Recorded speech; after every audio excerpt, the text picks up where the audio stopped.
खबरें खेती के कार्यक्रम में स्वागत है। जय जोहार। सबसे पहली आज के खेती के खास खबर। राज्य में चलाए जाते कृषि विस्तार सेवा योजना, मुर्गी पालन के बिछावन विधि की तकनीकी जानकारी, शिमला मिर्च के सोनल वैरायटी और पालक के सफल व्यवसायिक खेती। कृषि के क्षेत्र में हरदम नवा बदलाव आवत रही थे। अब ये बदलाव ला जान के किसान मन खेती करी तो मला बहुत फायदा हुई। छत्तीसगढ़ में किसान की फसल के प्रति अनभिज्ञता ला ध्यान में रख के राज्य सरकार द्वारा कृषि विस्तार सेवा योजना चलाए जाते हैं। एकर अंतर्गत किसान और प्रसार कार्यकर्ता, कृषि विकास केंद्र, कृषक संगठन और पैरा टेक्नीशियन के बीच जीवंत संपर्क बना के सूचना के आदान प्रदान की व्यवस्था करे चाहिए। कृषि प्रसार पर पंचायती राज संस्था और ग्राम पंचायत में कृषक संगवारी बनाए चाहिए। विकास अधिकारी मन के नियमित ग्राम भ्रमण और मुख्यालय में उपस्थिति रही। कार्य विशेष में उपलब्धि प्राप्त किसान मन प्रक्षेप में पाठशाला स्थापित कर दूसर किसान ला प्रशिक्षित करे जाही। कृषक खेत पाठशाला सप्ताह में एक दिन लगाए जाही। अब यह फसल अवधि यानी फसल के तैयारी से निरंतर लगी। प्रत्येक 100 कृषक परिवार पर एक विस्तार कार्यकर्ता की सेवा सुनिश्चित करे जाही। बेहतर तकनीक, फसल से संबंधित जानकारी ला किसान मन खेती करी तो मला अच्छा उत्पादन मिली। हमारे देश की परिस्थिति, आवश्यकता और वातावरण ला देख के वैज्ञानिक तरीका ले मुर्गी पालन करके बहुत लाभ कमाया जा सकत है। मुर्गी पालन पर ऐसे स्थान के चुनाव करना चाहिए जहां आवागमन की सुविधा हो, पानी और बिजली हो और अंडा व मांस बिके के। मुर्गी के घर जमीन से 2.5 फुट ऊंचा होना चाहिए और बिछावन पर धान, भूसा, लकड़ी के बुरादा आदि होना चाहिए। अच्छा नस्ल के चूजा खरीद के 48 घंटा के भीतर फार्म तक पहुंचा देना चाहिए। प्रत्येक चूजा के चोंच ला पानी में डुबा के छोड़ना चाहिए। चूजा के कमरा में 24 घंटा हल्का रोशनी होना चाहिए। पानी रोज ताजा भरे रहना चाहिए। मुर्गी ला भोजन में अनाज, गेहूं, ज्वार आदि देना चाहिए।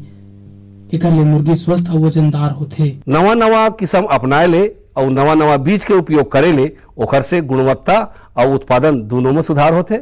हमारे कृषक भाई मन शिमला मिर्च के खेती में बने उत्पादन और बाजार के मांग ला देखत हुए एमा सोनल हाइब्रिड नंबर 1 वैरायटी के चयन करथे। सोनल हाइब्रिड नंबर 1 वैरायटी के शिमला मिर्च प्रति हेक्टेयर में 250 ग्राम ले 300 ग्राम बीज के जरूरत पड़थे। दूसर वैरायटी के तुलना में ये वैरायटी के उत्पादन क्षमता ज्यादा होथे। ये वैरायटी के फल मन गहरा हरा और चमकदार होथे जिन ग्राहक मन ला अपन तरफ आकर्षित करथे। सफलता, अगर कोनो किसान है नवा जानकारी के हिसाब से खेती किसानी करके सफलता प्राप्त करते तो ओखर सफलता से और किसान मन ला घलो प्रेरणा मिलते। पालक के बाजार में बहुत मांग होए के कारण ज्यादातर किसान मन पालक के खेती बहुतायत मात्रा में करथे। ऐसन है पलारी गांव के राम कुमार भैया द्वारा पालक के खेती ला उन्नत तरीका ले करथे और व्यवसायिक लाभ उठाथे। जानकारी देवत ओहर बताथे कि अगर खेती में रख रखाव बहुत लगथे, कीट और रोग राई ले फसल ला बचाना बहुत जरूरी होथे, नहीं तो फसल के कीमत सही नहीं मिले। खाद पानी के व्यवस्था, माटी के तैयारी और कीटनाशक दवा के तैयारी के संगे संग ओला लगभग 6 से 7 हजार रुपया के खर्चा पड़े है। ओकर अनुमान के मुताबिक पालक के बाजार में बिक्री ले ओला लगभग 30 हजार रुपया के फायदा हो जाही। राम कुमार भैया के पालक के सफल खेती हा तारीफ के काबिल हवै। आज के अंक में बसत के खेती संबंधी नवा जानकारी लेके फिर मिलबो। तब तक बर जय जोहार।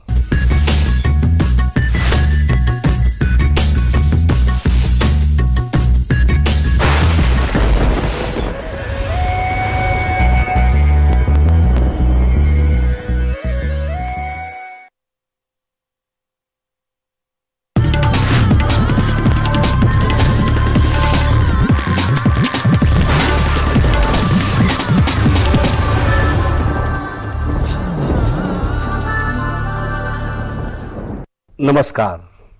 मंडी भाव आओ आज जानबो हमारे प्रदेश के अलग अलग मंडी में धान, फल और सब्जी मन के का भाव है। आज सूरजपुर कृषि उपज मंडी में धान के न्यूनतम भाव 1120 रुपया और अधिकतम 1440 रुपया प्रति क्विंटल। आज कुसमी कृषि उपज मंडी में धान के न्यूनतम भाव 1105 रुपया और अधिकतम 1510 रुपया प्रति क्विंटल। आज बैकुंठपुर कृषि उपज मंडी में धान के न्यूनतम भाव 1235 रुपया और अधिकतम भाव 1615 रुपया प्रति क्विंटल। आज प्रतापपुर कृषि उपज मंडी में धान के न्यूनतम भाव 1199 रुपया और अधिकतम भाव 1355 रुपया प्रति क्विंटल। अब मोला दो विदा। जय जोहार।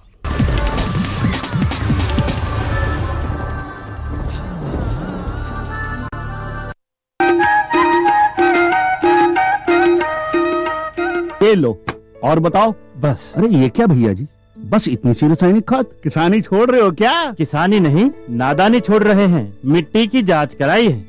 अब तो लालाजी जितनी जरूरत है उतने ही उर्वरक खेत में डालेंगे। हाँ किसान भाई आज ही अपने जिले की नजदीकी भूमि परीक्षण प्रयोगशाला में मिट्टी की जांच जरूर करवाएं और मिट्टी में पोषक तत्व, नमी व पौधे के विकास को देखते हुए केवल जरूरत के अनुसार ही पोषक तत्व डालें। और हाँ, मिट्टी में गंधक, जस्ता, बोरोन जैसे सूक्ष्म पोषक तत्वों का पता लगाना भी न भूलें। उर्वरक और जैविक खाद के सही उपयोग से भूमि का उपजाऊपन बनाए रखें, उत्पादकता बढ़ाएं, खर्चा घटाएं और बहुमूल्य विदेशी मुद्रा बचाने में भी सहयोग दें। और हाँ, धीमी गति से नाइट्रोजन उपलब्ध कराने वाले उर्वरकों जैसे नीम लेपित यूरिया को प्राथमिकता दें और यूरिया का पत्तों पर छिड़काव करें। अरे वाह, तू तो सचमुच समझदार हो गया रे। अधिक जानकारी के लिए संपर्क करें जिला कृषि अधिकारी या किसान कॉल सेंटर। क्या करूं? हाँ, मैं ऐसे ही करूंगा। हाँ, अच्छा मैं जा रहा हूँ। अच्छा, जी जी जी, हाँ जी जी जी। किससे बात कर रहे थे इतना हंस कर? किसान कॉल सेंटर, विशेषज्ञ से खेती के बारे में सलाह ले रहा था। सुबह भी, रात को भी? किसान कॉल सेंटर सुबह 6 बजे से रात को 10 बजे तक खुलता है। रविवार को भी? हाँ भाई, साल के 365 दिन खुलता है। और इतना फोन का बिल कौन भरेगा? अरे किसान कॉल सेंटर की सेवा मुफ्त है। पर तुम ये सब क्यों पूछ रही हो? मैं तो कुछ और ही समझी थी। किसान भाई कृषि संबंधी समस्याओं का अपनी भाषा में तुरंत समाधान पाने के लिए पूरे भारत में किसी भी फोन से राष्ट्रीय हेल्पलाइन नंबर 1800-1801-551 पर संपर्क करें। किसानों का दोस्त किसान कॉल सेंटर।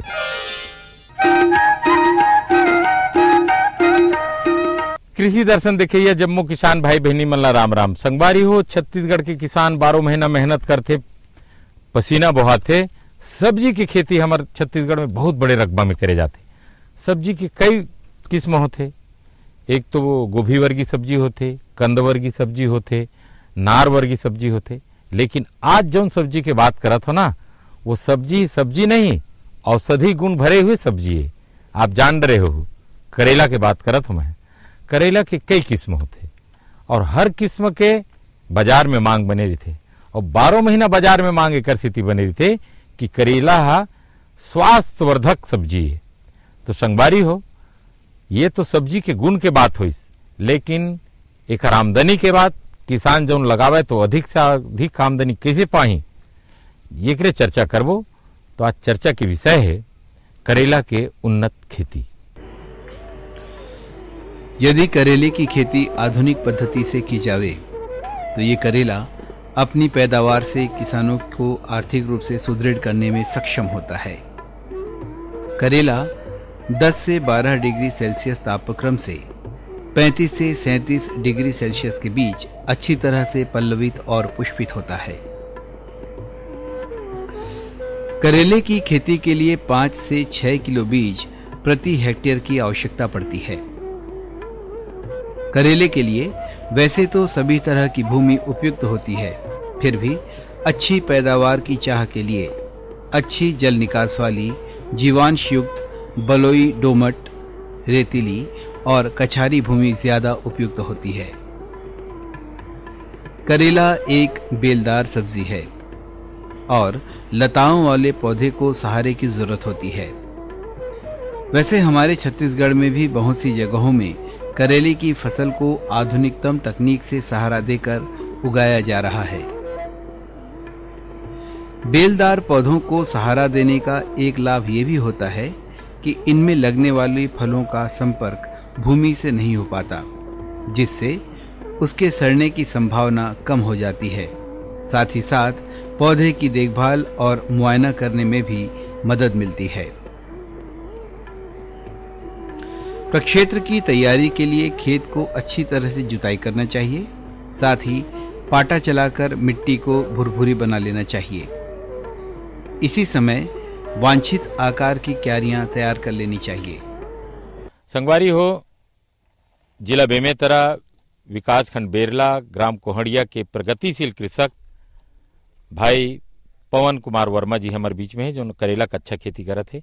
हम ओकरो से जानबो कि वो कैसन ढंग के करेला के खेती करत है। नमस्कार पवन जी। पवन जी, ये बताते कि करेला के खेती करे बर मादा ला कैसन ढंग के खींचे, ओइमे कौन से खाद मिलाए, कैसे तैयारी करे भूमि के? ये मादा तैयार हो है, गर्मी में भी जुताई हो है पूरा, और मई महीना में पूरा मादा गोबर खाद डाल के पूरा तैयारी हो है, 5 फीट के दूर में हवा है। अच्छा, ये मादा तैयार करे के बाद में आप गोबर खाद डाले हो, ओकर बाद में बीज ला कौन से बीज ला लगाए हो, कौन से किस्म है? ये हरे VNR 28 नंबर करेला रे, कठी करेला के नाम से जानता नीला, और ये पूरा ड्रिप पद्धति में लगे हवा है। अच्छा, एकर खाद कौन कौन से देते हो बीच में? खाद कैसे ढंग के चलाते? खाद जब डालथन एमा, जब बीज डालथन वो पे कम से कम 1-1.5 बोरा DAP, 1 बोरा पोटाश, ये सब बीज डाले के पही डाले लगते हैं। एक बात, बीच में ड्रिप इरिगेशन से आप और खाद चला था? हाँ, ड्रिप में यूरिया, पोटाश, कोई भी बहुत पोषक तत्व एमा मांग के मुताबिक डलत रहते हैं। ये बताते हो कि आप के एकड़ में करेला खेती करा था? मैं भी अभी 10 एकड़ में करेला खेती करा था।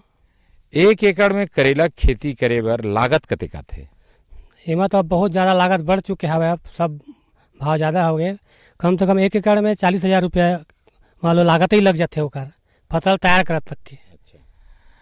40,000 के आसपास लागत है 1 एकड़ में। तो ये बताते हो 1 एकड़ में आप कते 40,000 लगाए के बाद कते आमदनी कमा लेते? एमा रेट बढ़िया रहते तो कम से कम 40 के डबल भी हो सकता है। वह खर्चा जैसे 40 आवे तो 80,000 की भी हो सकता है।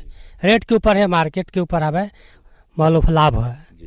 मतलब एक अनुमानित लागत है 1 एकड़ में 80,000, तो 10 एकड़ में 8 लाख रुपया के आपला एक शुद्ध आमदनी हो सकती है। हाँ, 4-5 तो हो ही सकता है खर्चा काट के। हमारे किसान भाई लाते एक अच्छा जानकारी दे, कर बहुत बहुत धन्यवाद।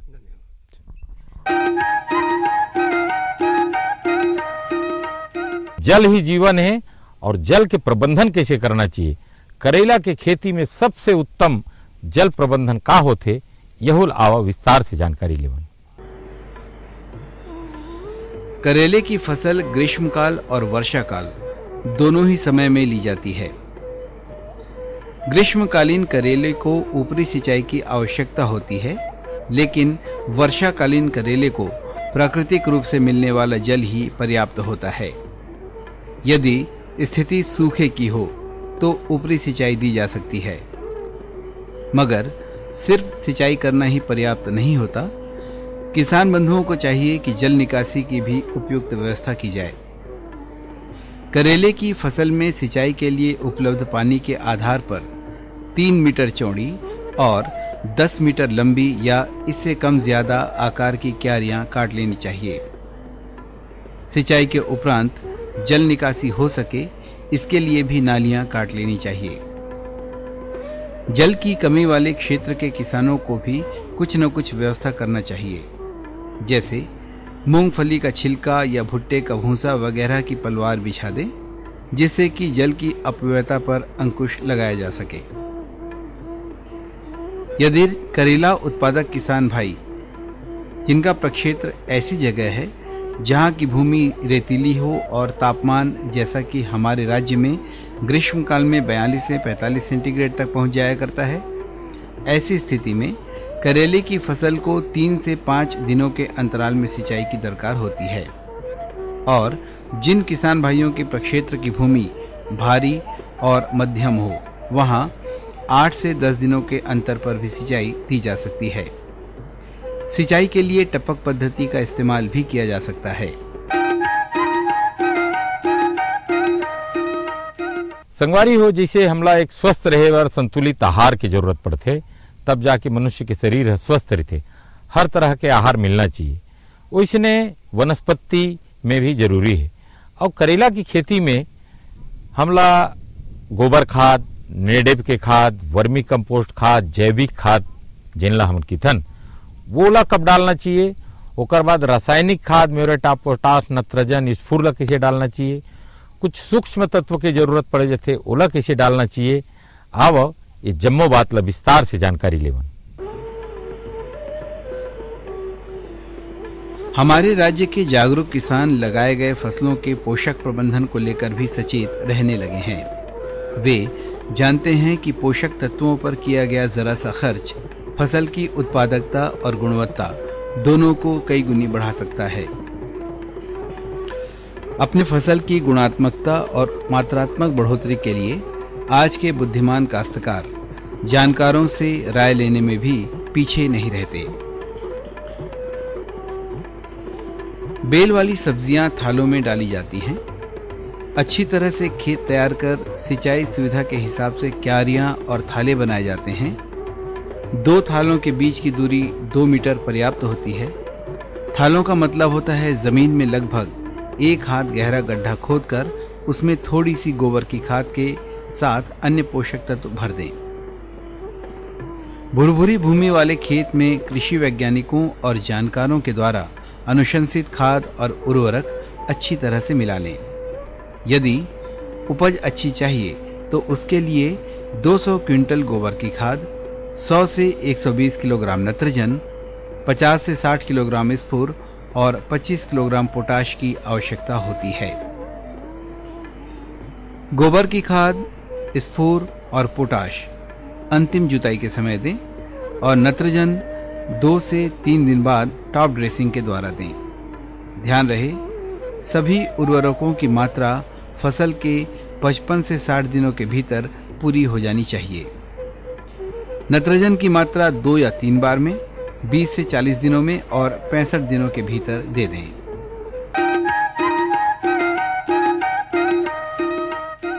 किसान भाई आप पूरा मेहनत कर ले, आप अपन पैसा लगा ले, अपन पसीना बहा ले, लेकिन कीड़ा मकोड़ा के कहीं प्रकोप हो गए, वायरस लग गए, फंगस लग गए, करेला में इल्ली कहूँ आ गए, वैसे करेला करू होते तेकर कारण बहुत अकन कीड़ा प्रकोप नहीं करे, लेकिन करेला के करूला भी काटने वाला ऐसे कीड़ा है जो करेला के फल बहुत नुकसान पहुंचाते।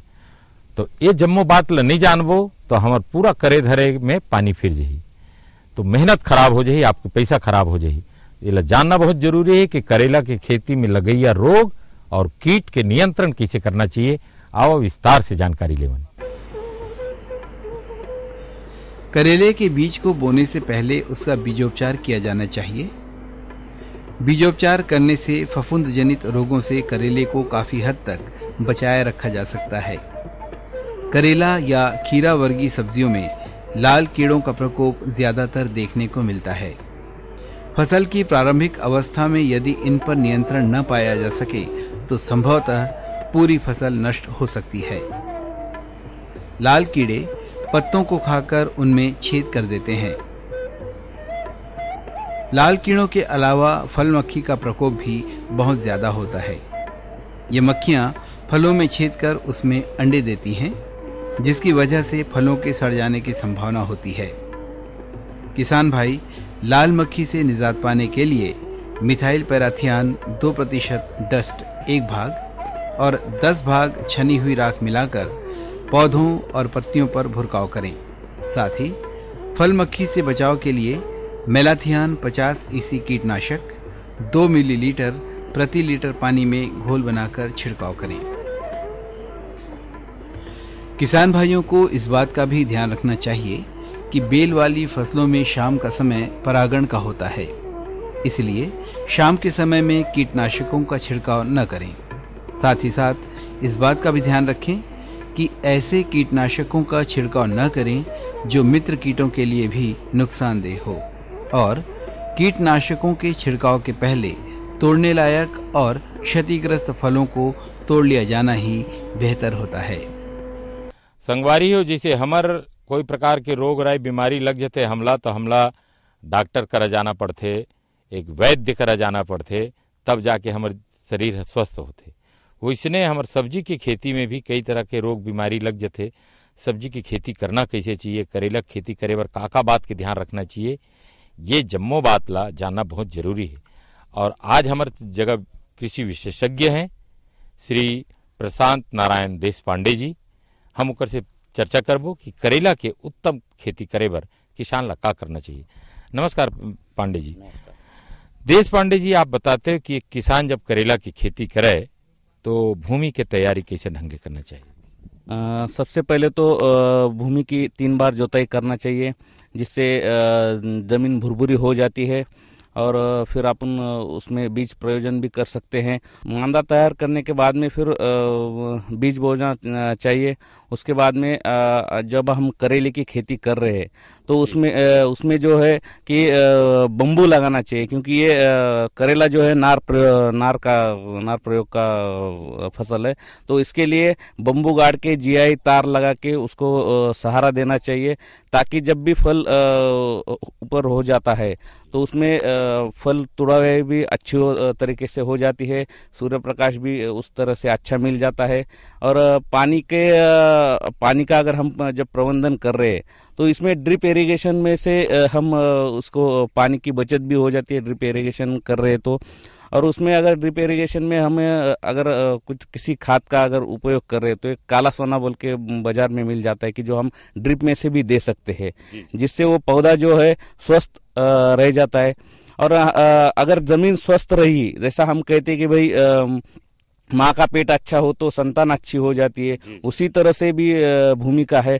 अगर भूमि अच्छी रही तो उसकी उपज भी अच्छी हो जाती है और फल भी अच्छे लगते हैं। आजकल हम जैविक खेती की बात करत हन, हर तरफ यही बात उठा थी कि जैविक खेती करन, गोबर खाद, नेडेप खाद, जैविक खाद। ये जैविक खाद आय का इला कैसे किसान करेला खेती में उपयोग करे? आजकल किसान जैविक खेती की तरफ बहुत प्रयोग कर रहा है। अगर आप कोई किसान रासायनिक भी खेती कर रहा है, अगर रासायनिक खेती आप कर रहे हो तो बाजार में पोटैश मिल जाता है। और अगर जैविक खाद आपको चाहिए, अगर जैविक खेती आप कर रहे हैं तो बाजार में ब्राउन गोल्ड बोल के एक बहुत अच्छा जैविक खाद है, वो उसका भी आप प्रयोग कर सकते हैं। कि ब्राउन गोल्ड का प्रयोग करने से आपकी ज़मीन जो है बहुत उसकी उपज बढ़ सकती है, ज़मीन बहुत अच्छी हो सकती है। जैसा आपने कहा कि माँ का गर्भ अगर अच्छा हो तो संतान अच्छी हो जाती है, उसी तरह से अगर आप ब्राउन गोल्ड का इस्तेमाल कर रहे हो तो जाहिर है कि आपकी खेती बहुत अच्छी उपज देगी आपको। देशपांडे जी, फल और फूल के समय में करेला में अधिक से अधिक मादा फूल आना चाहिए, और मादा फूल अधिक से अधिक आए तब जाके फल ज्यादा हुई। तो ओकर लिए मादा फूल के लिए कोई ऐसे औषधि है, या मादा फूल अधिक आए के लिए किसान भाई क्या करें? अगर मादा फूल अच्छा होने के लिए अमीनो गोल्ड नंबर 1 बोल के एक अच्छा प्रोडक्ट है, जिससे फल फूल अच्छा हो जाता है। अगर फल अच्छा आ रहा है तो रोग भी लग सकते हैं, तो रोग प्रतिबंधक के लिए हम अगर इल्ली वगैरह आ जाता है, उसके ऊपर अगर सफ़ेद मक्खी आ जाती है तो हम केम का भी प्रयोग कर सकते हैं। एक 15 मिलीलीटर प्रति टंकी हम उसका छिड़काव भी कर सकते हैं, कि जिससे हमारा पौधा और हमारा जो फल है वो अच्छा रहे। फंगस या वायरस जो लग जाते कि पत्ती मुड़ जाते और फल भी मुड़ तुड़ जाते, ये कर लिए क्या करना चाहिए? इसके लिए एक अमीनो गोल्ड नंबर 1 बोल के बहुत अच्छा प्रोडक्ट है, कि जो अपने उसका भी हम छिड़काव कर सकते हैं। उसको छिड़काव करने के बाद में कम से कम 20 दिन तक उसका असर रह जाता है, और आपका जो वायरस और फंगस उससे निकल जाता है, पत्ते जो सुकड़ जाते हैं उसका भी ग्रीनरी बढ़ जाती है उससे। करेला की उन्नत खेती के बारे में विस्तार से जानकारी दे, एक बार आप लोग बहुत बहुत धन्यवाद।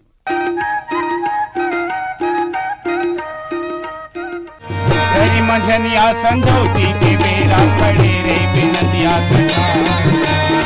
हरी मंझनिया संजोती के बेरा खड़े रे बिनतिया कछार। आगे सुना हूँ माया की पतुरिया मेरे मौला भरे, आगे सुना हूँ माया की पतुरिया मेरे मौला भरे।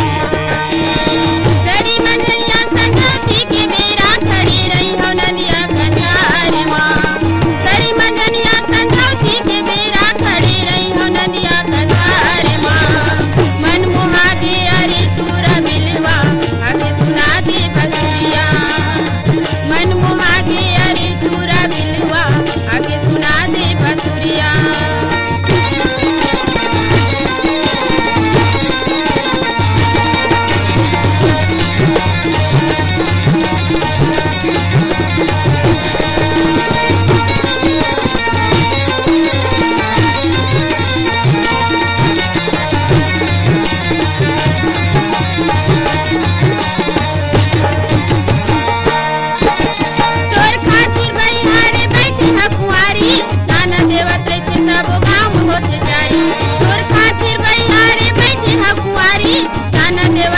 सब काम होते चढ़ी मोरे मांझे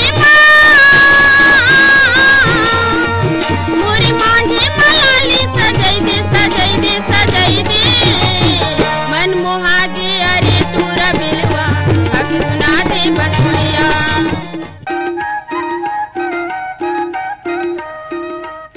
जाए के बेरा होगी संगवारी होगी जाए के पहले आप लोग बता दन अवैया यही दिन ही बेरा में एक नया फसल के बाद एक नया जानकारी के बाद आप तक लेके आवो। आप मन देखत रहो कृषि दर्शन कार्यक्रम। हम आपसे लेवथन विदा। राम राम।